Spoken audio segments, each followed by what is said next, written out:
Libo-libong piraso ng itlog sa Ilocos Sur na bulok dahil umano sa pabago-bagong panahon. May live report si Teresong Dayon. Tere. Joanne, ang paboritong itlog na pang-umagahan ng mga Pilipino ay nagkakaproblema ngayon dito sa Ilocos Sur dahil sa sunod-sunod na pag-ulan.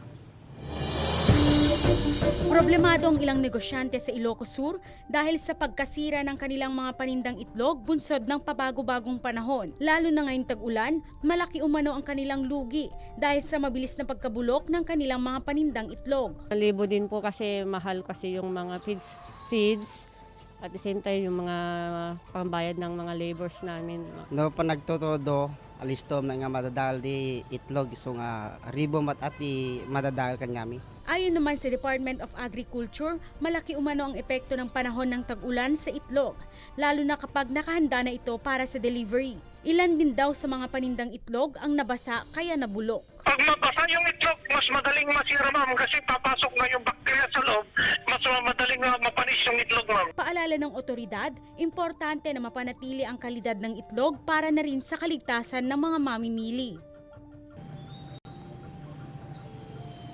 Joanne, para mapanatili ang kalidad ng mga itlog, kailangan ng proper disposition.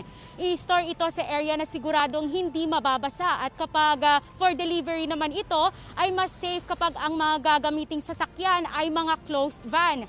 Ngayong tag-ulan, iwasan muna ang paggamit ng sasakyan pang-deliver gaya ng garong dahil mga sasakyan na ito ay mabilis na mabasa. Joanne? Maraming salamat, Teresong Dayon.